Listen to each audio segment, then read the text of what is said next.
Hannibal Lecter stuff, mate. I mean, it's a jail inside a jail. The moment he goes out of that jail anywhere, he's shackled and handcuffed. It's easy to forget the threats that they faced. It's easy to forget the sort of fear and intimidation and other tactics that were used against them. I didn't doubt our capacity to crack it and get on top of it, but I was worried that we may have run out of time. You're going to be charged this afternoon with 2 counts of making threats to kill. I think he might have been using his own product a bit, and people were getting in his ear, and the paranoia was setting in, and people are getting killed for nothing, you know? It's just a waste of life, you know? I put my hand over my head. I thought, this bastard's going to come along and finish me off. And yeah, answering your question, yeah, I would have been a target. I would have been.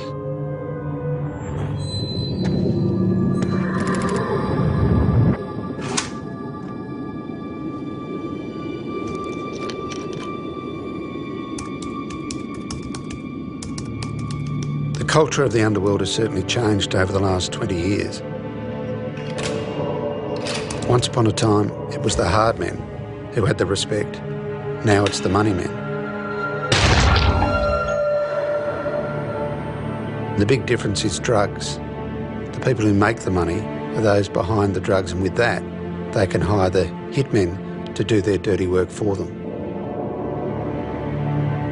My name's John Sylvester. I've reported on Australian crime for 30 years. When Fairfax Deputy Editor Andrew Rule and I began writing the Underbelly books, we had no idea they would become bestsellers and inspire a television drama. This is the true story behind that gangland war.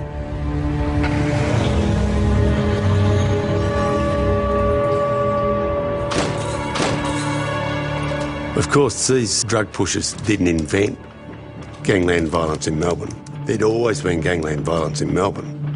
The painters and dockers knew all about it. In fact, I think the painters and dockers might have buried more people back in the 60s and 70s than we saw killed in this latest gangland war. But the difference was the old-timers did it quietly. They did it secretly. They got rid of the bodies. They buried them deep, or they dropped them out in the bay, wrapped in chains. The Underworld war of those days was about money and about honour. You had to be able to fight. To get anywhere in the criminal world, you had to be able to fucking fight. And then along came drugs. And you didn't have to be able to fight anymore. I mean, the village idiots and town mice were becoming drug lords. These people got more callous. These people started to behave like the South American gangsters and the Miami gangsters I saw on television. They started to shoot each other in front of families. They started to involve families. And they left the bodies scattered around the streets. And some of them even made the great mistake of seeking publicity. Obviously, it was about business, some personal animosity, but I guess also we've got some responsibility to a certain extent in that we let them. So, as I say, I'm not sure it was a conscious decision. I think it was just something that evolved over time, and then it just became the way. Payback started to happen. It became a way of doing business.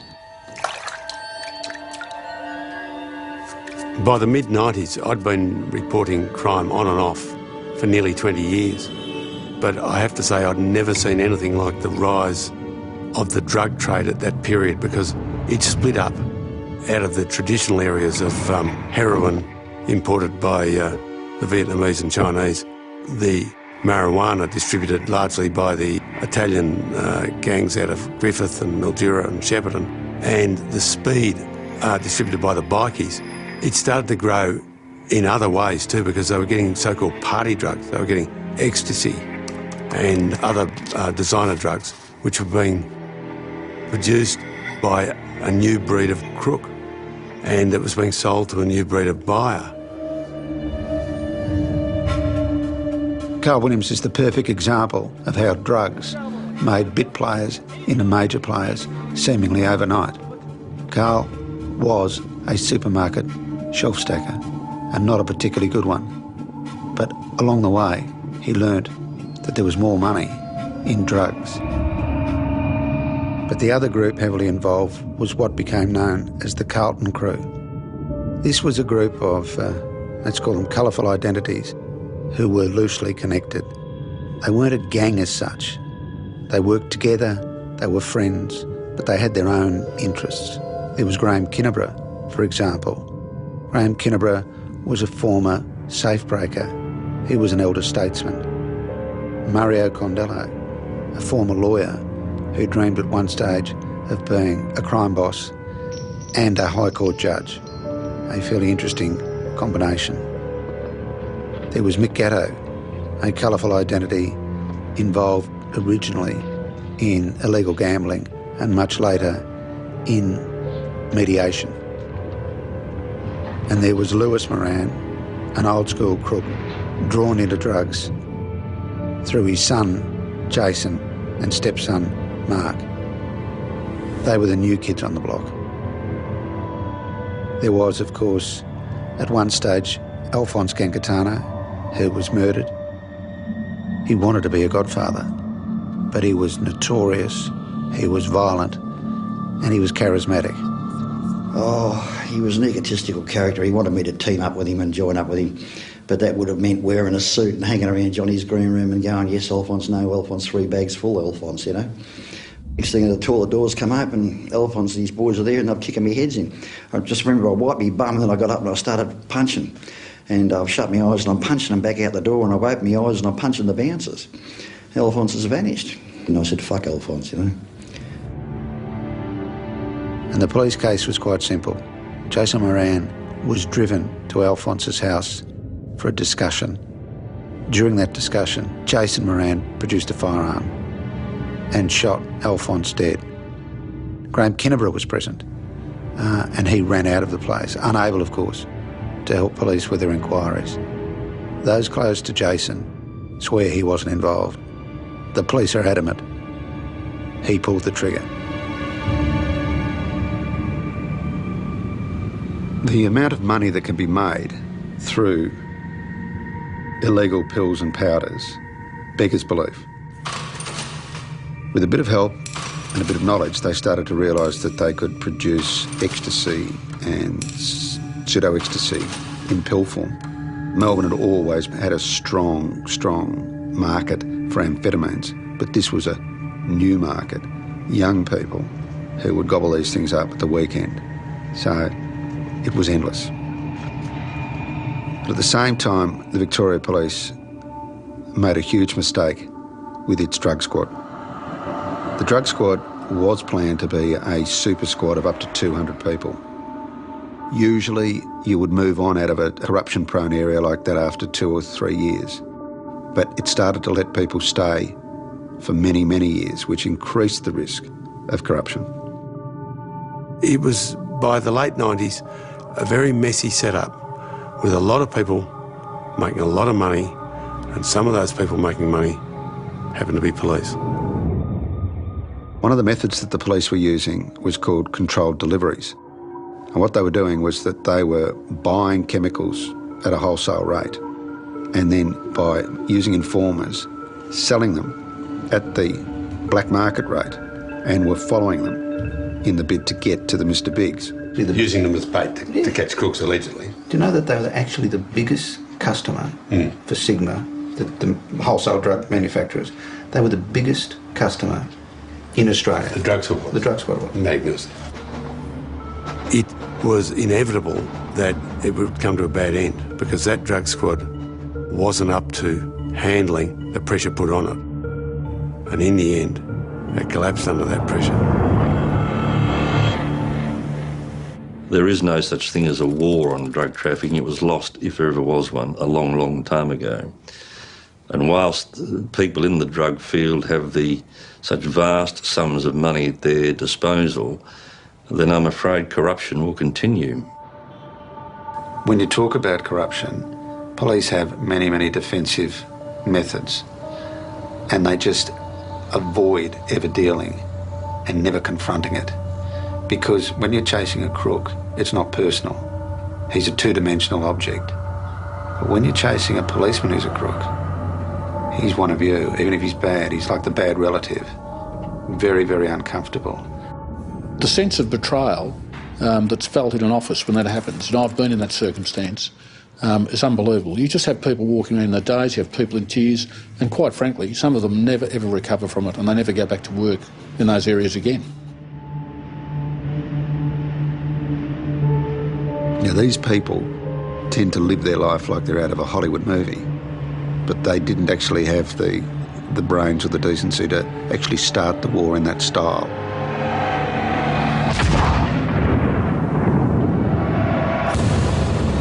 And they behaved in the way that they'd watched on television. I had a meeting with somebody connected with the Carlton crew, and during it, I realised he was doing Marlon Brando out of The Godfather. And that's the trouble with many of the gangsters, is they learnt it all. They thought The Sopranos was a documentary. Most the funny thing is, they don't realise it's called the Underworld for a reason, because you're supposed to be under. Yes, out of sight. There's not a lot that's nice, glamorous, exciting about the way they lead their lives, and I think it's unfortunate that some of them have almost taken on celebrity status. Some people think because you're looking after crooks, you're a crook yourself. I mean, you got to deal with all these things. The culture now, it's more difficult to speak with younger members of the police force because of perhaps a distrust. You've got to have a feel for this to work in the dustbin of life. Carl Williams, he really looked like the kid next door. If the kid next door had a baby face and weighed about 17 stone and lived on nothing but fast food and soft drink, Carl loved fast money, he loved fast women, and where he came from there was only one way to pay for it, and that was with selling drugs. And it wasn't long before Carl, with a bit of help from his father George, who was really just a petty crook, got hold of a pill press and started to make a lot of pills and selling them in the nightclubs. And of course they made the big mistake of undercutting some very dangerous people who were in that line of trade, the Moran brothers. Now, these three men knew each other, but they weren't friends. They had worked together, but they still didn't like each other.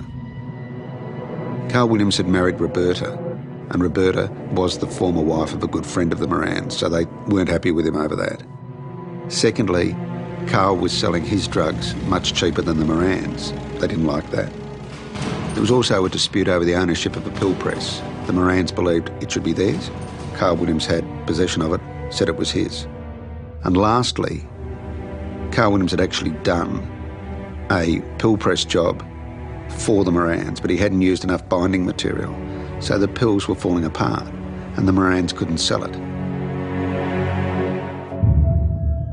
And the date was October 13, 1999. It was a tiny little park in Gladstone Park, no bigger than 2 suburban blocks. Totally open, houses on 3 sides, nothing else. And that was where there was going to be a meeting between Carl Williams and Jason Moran and Mark Moran. So there's an argument over pills and over money. If Carl thought he'd be safe, he was wrong, because Jason Moran pulled out a small pistol, a .22 Derringer is how it's been described, but certainly a small pistol, and he threatened Carl Williams with it. And his brother Mark said, shoot him in the head, shoot him in the head. Words to that effect.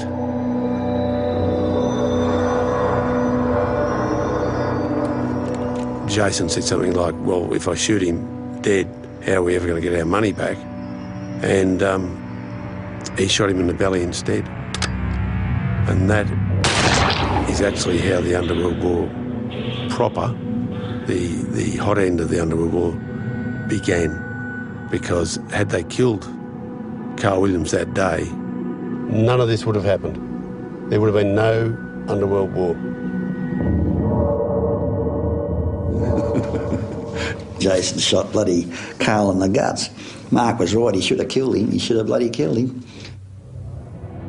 That was his great mistake.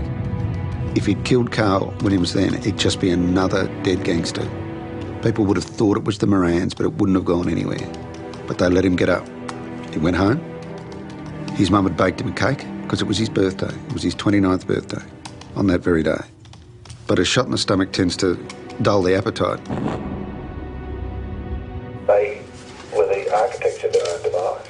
This was never ever going to end until Carl Williams was either dead or in jail. He was motivated for revenge. He went off and made a lot of money, and he spent a lot of that money making sure he got his revenge on the Moran brothers.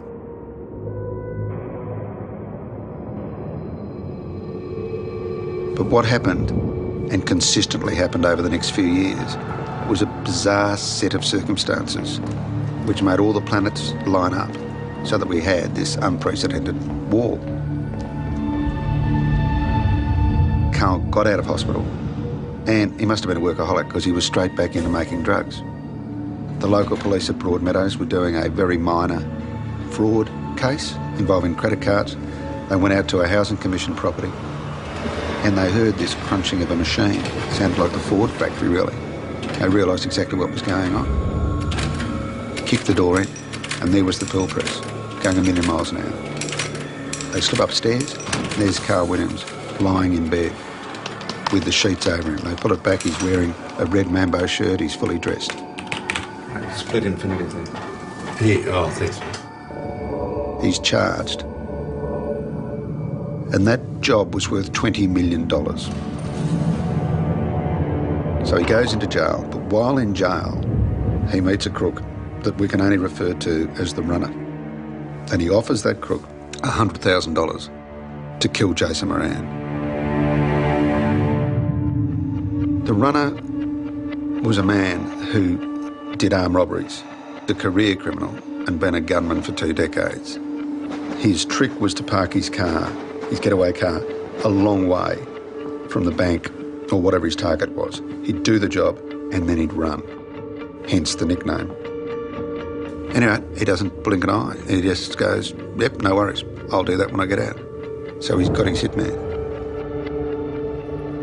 So what we had Carl Williams and we had the Morans, all facing different drug charges. But remember, you've got corruption charges against the drug squad as well. And quite rightly, it was decided that the corruption charges against the police had to be dealt with first, because these detectives were the star witnesses in the drug cases. What will, in fact, emerge is that there was a fairly high level of corruption, that particular individuals, some of whom are still waiting trial, I shouldn't mention their names, but who were undoubtedly paying off police for protection and information. There's a need to be a little bit cautious here because there are some current matters before the court where this whole issue may well be central to those matters. But I think it's now a matter of record that corruption, police corruption, was definitely a factor in allowing some of these people to get to the position they got to and then assisting them to remain there. But what happens then is that Carl's bailed, and around that time, in that very same week, Jason is jailed for a series of assaults in a King Street nightclub, which left several people, including one woman, badly injured. So, like ships in the night, they pass. Carl's out, but Jason's in. Carl decides at this time that it's probably best if he goes after Mark Moran, who's isolated without Jason there. First off, Mad Richard Mladenovic is shot dead. It's believed that he was probably Mark Moran's minder. So Moran's exposed. Now, these crooks are often considered to be cool and calm and calculating. Well, they're not, they're idiots. Mark Moran has good security on his house, and in his business you'd want it. But he parks his car outside in the street.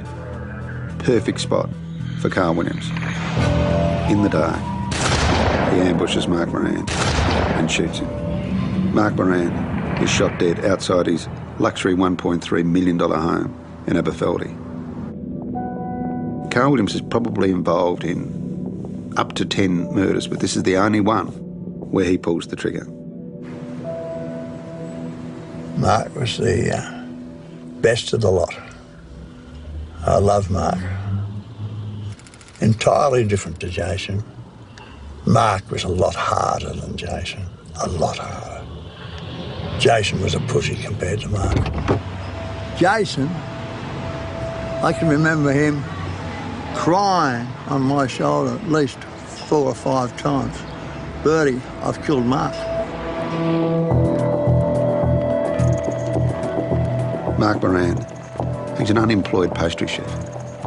Where does he get the money? That's the clear message, having covered this for so long, is that people want to know how come these people had so much money and no one was locking them up. Why wasn't the tax department going through them? Good point. The Morans have a council of war. They look at the potential list of enemies, which is not short. Carl Williams' name is on it, but he's not by any means the first name on the list. They still think of him as like their puppy dog that they've hit with a rolled up newspaper and that he'd cower away. So they didn't think he'd have the dash to do what he did. Jason Moran gets out. The parole board, aware of the risks to him, actually let him go overseas, which is highly unusual. Jason Moran is given a second chance. He can take his family, he can live overseas, he can live a relatively normal life. But, like many of them, he was in love with being a gangster, a mob star. As long as the word star was there, they were happy.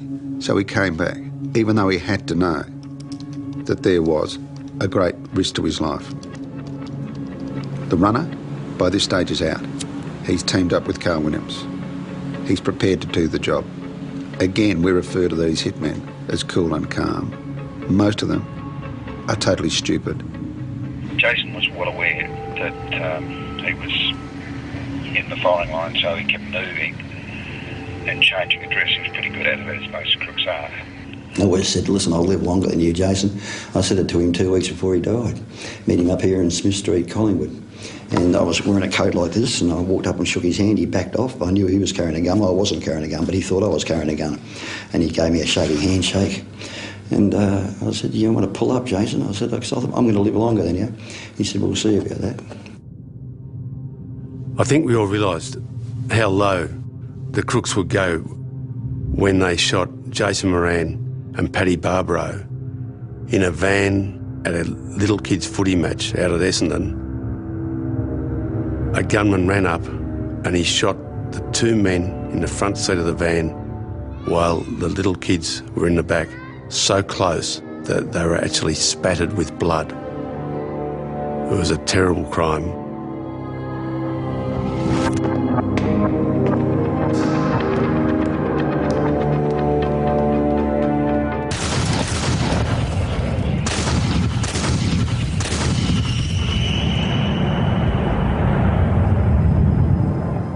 When they killed Jason and his mate like that in front of the kids, I think everybody, all Australians, realised just how evil they were.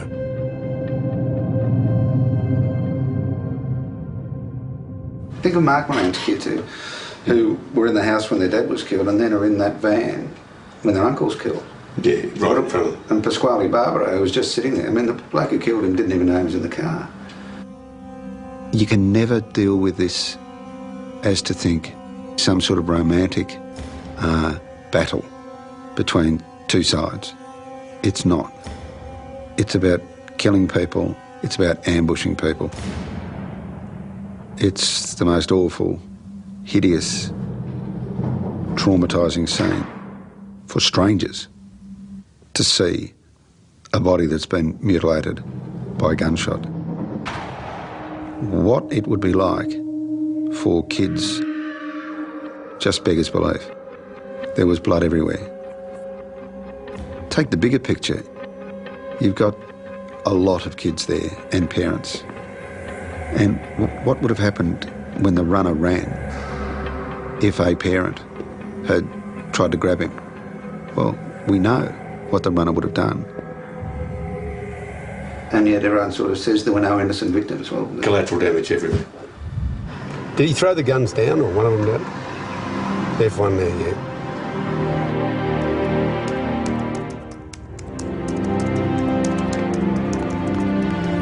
The runner gets away, goes down to St Kilda, where he meets Carl Williams and tells him, I've done the job. Carl Williams, full of gratitude, opens his pocket and produces an envelope with $2,500. And that's all he got. He was promised $100,000 and he got $2,500. Didn't stop him going out that night and having a lovely meal with his family. It didn't seem to worry him about the fact that he'd killed 2 people earlier in the day.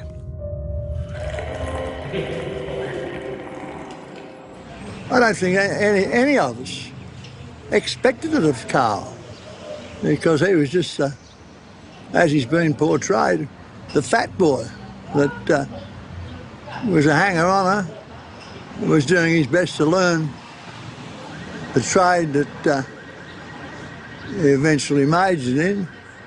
But as to initial suspect, no. I think he pushed it a bit too far, and I think he might have been using his own product a bit, and people were getting in his ear, and the paranoia was setting in, and people looking for business, you know, saying kill this one, kill that one, and of course there's all sorts of money being thrown up. There was no Carlton crew. That's just all been a myth. It's you know, it's not true, and it's just been invented just to sort of sell papers and make good television, I guess. People tie you together. Unfortunately, the media do that. They tie you together, you know, with, I think there was a death notice in for Moran that sort of put me with the rest of them there, and they tie you into it all. And yeah, answering your question, yeah, I would have been a target. I would have been. The runner came from a life of crime. His father, I think, was basically insane. This is a primary school kid who came home one day to find Dad was actually stabbing Mum. So that wouldn't help you. Spent much more of his life in prison than out.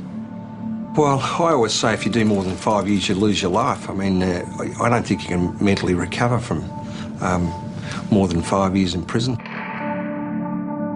The changes in the drug world meant that some crooks just came from nowhere and became big players seemingly overnight. Andrew Veneman was one of them. He was just known out in his suburb as a bit of a hothead. But within, it seemed, months, he became a major player. And within a blink of the eye, he's seemed to be responsible for several murders. Yeah. Looking back on it, it seemed that the police didn't really take a lot of notice of what was going on until the bodies started to hit the pavement. The public became concerned, the media made a splash of it, and suddenly the police command realised that they had a problem, and that problem had got away from them. It was then they realised that they had to make up for lost time, that they didn't have the criminal intelligence stored up about these people. And one senior policeman did say that he feared that all the answers to the Underworld war were out there with his own members. What I'm about to say in no way reflects on the troops, because I think they were working hard and doing their best in a pretty difficult situation. But I think at a higher level, we dropped the ball in a couple of ways. One is we didn't actually recognise what we were dealing with and deal with it in a joined-up way, which is what we subsequently did, and clearly our intelligence wasn't up to speed. Up until this point, they'd been chasing after the event, after a crime. They had refused point blank to accept that there was an underworld war. They had individual homicide crews looking at individual murders and not connecting them up. Everyone had a piece of the jigsaw, but no one would actually put it on the table. And that's where Piranha came in, by gathering it. So what they did, they actually, for once, they allocated the manpower and the money and the time and the resources. And by resources, I mean things like wiretaps, phone taps, and listening devices, just to nail down the prime movers. And they started to make inroads. They were able to track some calls, and through that they started to link in to associates of Carl Williams and of the runner. Now what the police did and how they did it, I don't know, but they bolted in front of the crooks for the first time. Putting them into a position where, quite legitimately, we could put a lot of pressure on them to think about what they wanted to do, and get them into a position ultimately where they rolled and would agree to cooperate, give us the information that then allowed us to further develop the picture, fill in some of the missing pieces, and then go again. Of course, the police have a good psychological advantage in this way, don't they? You know, it's the one thing they can offer somebody who's doing life is you're never going to get outside that cell again unless you come out for a week with us and talk to us. It's a great incentive. The one thing that they can do is break the boredom. Ever lost a client who's rolled over? Sure. As in being shot? Or their demise in another way, yeah. Yeah. Anyone in particular? No one that I want to name at the moment. Okay. Fair enough. So while the shootings continued, they started to profile the crooks. Who was Andrew Veneman? Who was Carl Williams? How were they connected? I'm at a loss to understand why it went on for as long as it did without somebody, without the police being able to find out from an informer or whoever else it was that, for example, Andrew Veneman had killed 6, 7 or 8 people, whatever it was. Somehow, police found the clean car that the runner would use in another job. And they put a tracking device and a listening device in it. So they were in front. The crooks come and get it, hop in it, drive away, and the brake light starts flickering. The crooks stop and they find the tracking device in the car. The job's blown. Well, so you would think. But what happens is they drive to Carl Williams, who by this stage is so full of himself he refers to himself as the Premier, because I run this state. So at this point they show the listening device to Carl, and Carl goes, I don't care, we're doing the job. What police don't know is what is the job. The job is to kill a fellow by the name of Michael Marshall. Michael Marshall lives in a double-storey house in South Yarra. Michael Marshall is a hot dog seller, so it doesn't take too much to work out what else he was selling. On the day, which was a Saturday, the tracking device or the electronics drop out right at the wrong moment, and they're a bit like a mobile phone, so they don't know what's going on. By the time it's back on, the runner's out of the car, going, and the next thing they start getting calls from 000. Michael Marshall has been shot dead next to his young son. The runner has run up, it was raining, he fires one shot, slips on his backside when he does it, gets up and keeps shooting until he kills him. The runner heads home, gets home. He's got to know he's hot, and what does he do? Picks up the phone and he rings Carl and he says, you know that horse you liked? It was scratched. Well, it's got to be the worst coat in the world, and it's picked up on a listening device. He's arrested, as is Carl Williams.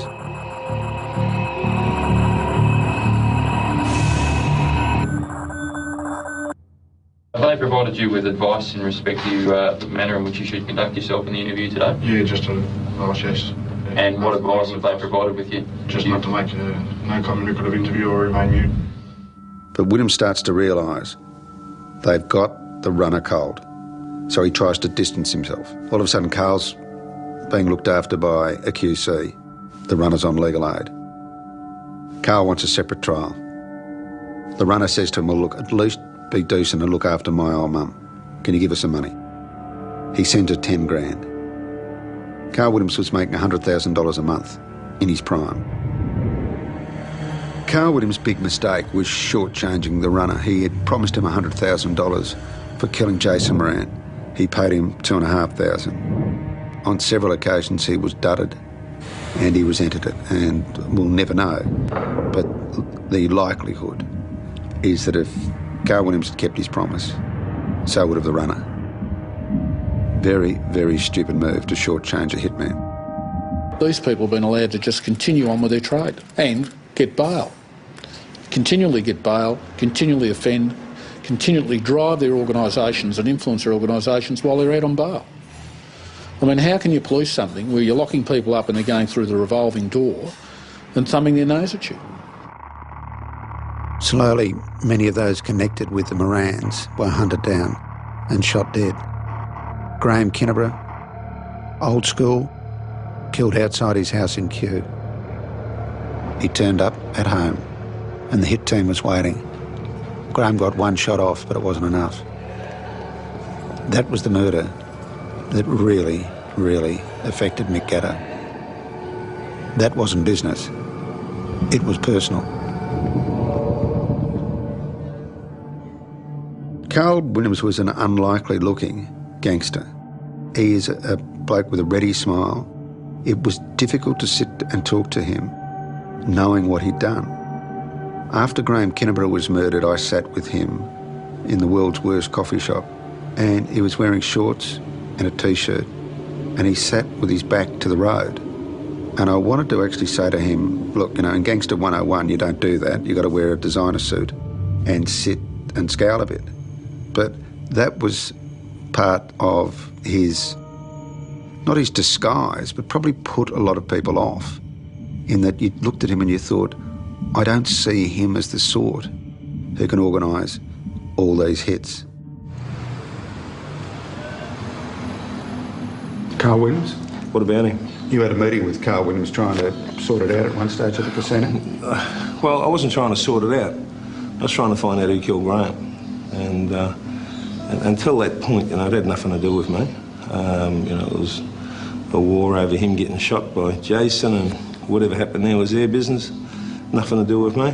But once they killed Graham, yeah, you know, it involved me then. And yeah, I was making active moves to find out who was behind it. And that was the reason for the meeting with Carl. And he, you know, denied it strenuously. He said he respected Graham, he never knew him, he had nothing to do with it. I don't know about that. I think he did. Police warned Lewis Moran that he was likely to be on the hit list, and they urged him to be less predictable in his movements. But Lewis didn't listen. We didn't really care. We thought we were old-time gangsters and took no notice of the up-and-comers, so to speak, whereas we should have learnt. We got death threats every week wherever we were drinking, and it was usually Carl on the phone screaming and shouting. Both the drug squad and Piranha were both fairly down on us, more so the drug squad, because if we were pinched with a gun being on bail, we would have gone straight back on remand. It was a game of deadly musical chairs, and every time the music stopped, one of them got shot.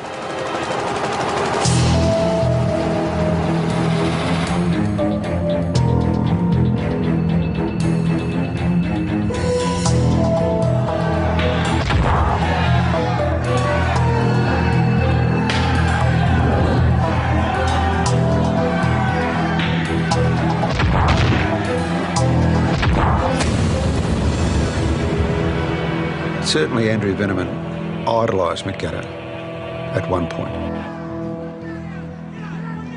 Conventional wisdom is that he started to work for the Carlton crew, doing jobs for them.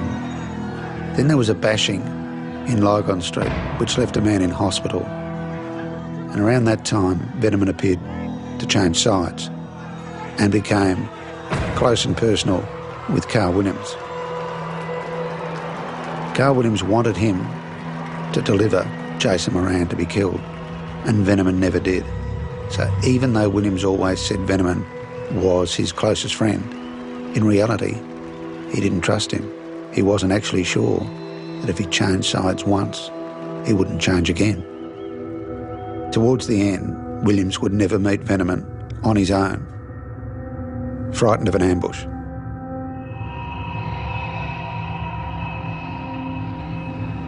Veneman was becoming increasingly isolated, and in that world, you need all the friends you can get. I've been meaning to drop in at that joint where you're there. Mate, I'm there every day, buddy.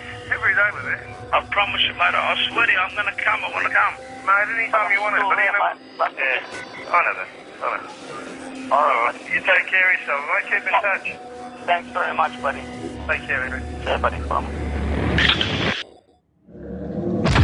He spoke to me and he said, I've got to come and see you. I hadn't seen him for a couple of months. He was running with the other side there, and I was just curious what he wanted. So I rang him on this day, and he rocked up there, and he was the one that actually suggested we go out the back and have a quiet chat, and that's when it all took place, you know. I was telling him that the rumours were still right, that he had something to do with Graham, and he said, mate, I wouldn't do that to you, you're a friend of mine. And I said, well, it's funny you say that, PK and Dibra were your friends too, and you killed them. And anyway, we got in a little bit of a heated argument, and I just said to him, look, you can't be trusted, and I don't want you in my company, in our company, simple as that. And the next minute he just stepped back and produced the gun. And then we had a struggle, and one nearly hit me in the head. And fortunately, he got shot, I never. He died, and that was the end of it.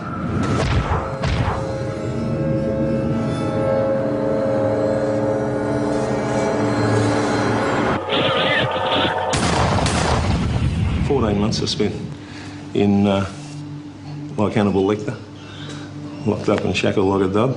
But anyway. When the jury came back, he sat there and he addressed his family and he said, we're going to hear the most important words of our life. There'll either be one word or two, guilty or not guilty. The jury returned, they looked at Gatto, which is always a good sign, and they announced not guilty.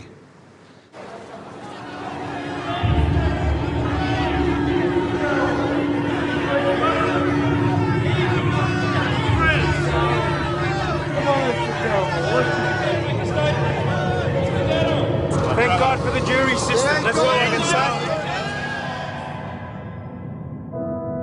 say. Mick Gatto told the jury that he was glad he'd shot Benji, because he said if I didn't do it, he was going to kill me. And he said, and if it wasn't me, I would have been given the keys to the city for doing it. Andrew Veneman at the time was under constant police exposure, and it was said that he'd stopped routinely carrying a firearm.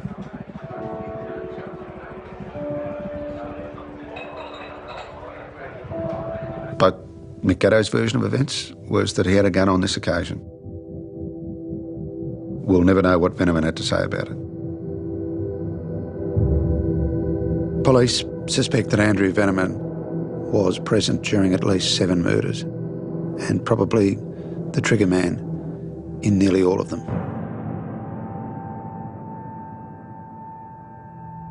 For Lewis Moran, it was always going to be a case of when and where. It was March 31, 2004, and it was the Brunswick Club over a cool beer. I turned around to pick up the change off the bar we were going, and I said, let's get out of here, Lewis. I had a bad feeling that night. This bloke burst through, elbowed me aside, put a shot into Lewis's groin and pushed him towards the passageway. And whilst he did that, while he had the shot in him, he turned around and smiled at me. And you could see underneath his balaclava, gave me a good look. Then I ran towards the front door. As I'm going towards the front door, I see this other bloke pointing the shooter at me. He was going to hit me right in the head, and span around, tried to kick him. He shot me with a 9mm Hydra shot. And I put my hand over my head. I thought, this bastard's going to come along and finish me off, which is what you normally expect anyway. They must have had me on the stretcher by then, and I said to him, my mate, is he off? And they said, yeah, he's dead. He's dead before he hit the ground. And then finally, Mario Condello, killed when he returned home to make sure he made his curfew for bail. But there is at least one hitman waiting for him.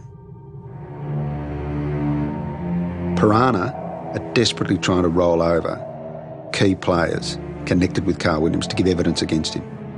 They're having some success, but they don't even bother going near the runner because he's so old school. He's never spoken to police, ever. But all of a sudden, there's a letter that arrives at the Director of Public Prosecution's office. It's a letter from the runner saying, "You better come and see me." Members of Piranha go out, grab him, take him out to a secret location, keep him for 3 weeks, where he makes statement after statement after statement. At the end of it, they say, "What do you want?" He says, "Oh, I'd kill for a vanilla slice." The code of silence is a load of rubbish as far as I'm concerned. Every one of them, 90% of the people will cut a deal when it's their neck that's in the noose. We were doing deals with shooters, but quite rightly, the police and the Director of Public Prosecution said there is a higher group that we want to get. They're the ones who gave the instructions, who paid to have these jobs done. So a deal was done for the runner. If he is lucky, he won't die in jail. He'll leave jail as an old man, but there is light at the end of the tunnel.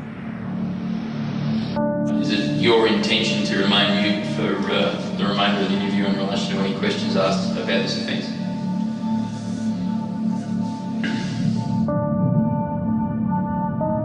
The murders of Terry and Christine Hodson was the low point of this whole gangland war. Previously, people thought it was crooks killing crooks. Terry Hodson was a police informer. He's killed before he can give evidence in a police corruption case. The case collapses. If it is true, what Petra say, that these events are linked, well, you're killing a friggin' star witness. You might as well go and kill a judge. They were already frightened. They had guard dogs, but they let someone they knew into their house, and their reward for that was to be made to kneel down on their own kitchen floor, and both of them were shot dead. Christine was shot dead merely for the fact that she was there and she would have known the shooter's face. To kill Terry Hodson was really an attack on the whole criminal justice system. To kill a witness is to attack the system itself. It was no longer crooks just killing crooks. It was an attack on all of us. When I did the planning for the phase of Piranha that I ran, part of that planning was corruption. I told my people, you will encounter serious corruption during the course of this investigation.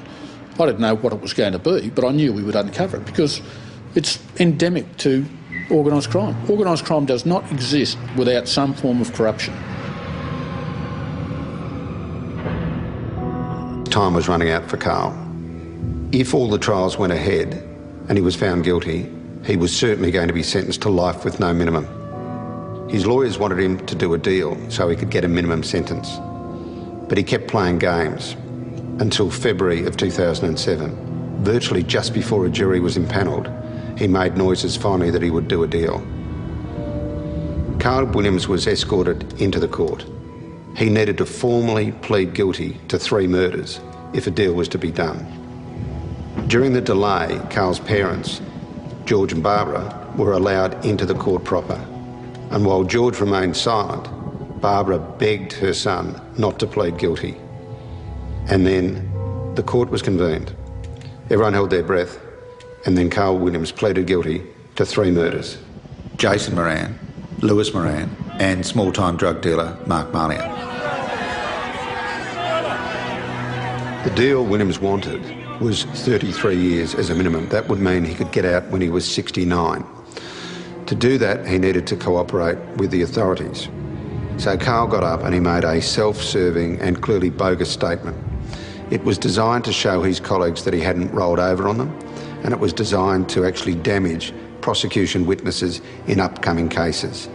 He sat down with a smile, but the judge, she wasn't smiling at all, and Justice King made comments about the clearly disingenuous nature of the statement. It showed that he hadn't reformed at all. So instead of getting 33 years as a minimum, he got 35. Williams was filthy and tried to make a statement from the court. But Justice King simply looked and said, "Take the prisoner away." And that was the last moment that Williams was seen as almost a free man. Now, Police would like to say, we've learnt from our mistakes. Well, let's wait. Let's wait and see in 5 or 10 years whether that will still exists. The challenge for us is to manage organised crime and to keep it at a level that's acceptable to the community. That's what we've got to do, but to pretend that somehow we're going to make it go away or disappear, I think we're just kidding ourselves. Over that era, there were 33 Underworld deaths, and 17 of those were loosely connected. But in some of the cases, they were innocent victims, people not connected, not gangsters, but witnesses or people who were just in the wrong place at the wrong time. Carl Williams says he can look in the mirror and what he sees looking back as a soldier, he's just got it so wrong. He said he never shot any innocent people or had them shot. Carl Williams, in one regard, became a serial killer in that he wouldn't stop until he was caught. You begin to believe your own bullshit, I suppose. Yeah. Some of them did, that's for sure. I mean, Carl Williams referred to himself as the Premier because he said, I run this state. Correct. He lost the election and got 35 years. Yeah, I mean, it's a long time in office. So this is not a war. It's based on greed. It's based on the drug market. There's no honour in what went on. And even now, if Carl wants to glorify what he did, well, if that gets him through the night in maximum security, good luck to him. Because he won't see his daughter's 16th birthday, her 18th birthday, her 21st. If he's lucky, he'll leave jail an old, hunched over, desperately sad man. If he's lucky.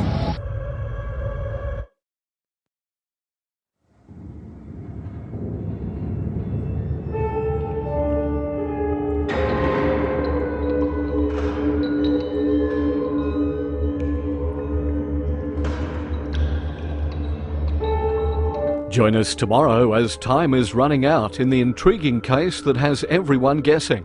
Will new evidence be uncovered to point to the prime suspect? Don't miss the gripping new series, Hunter, 8:30 tomorrow night on ABC One.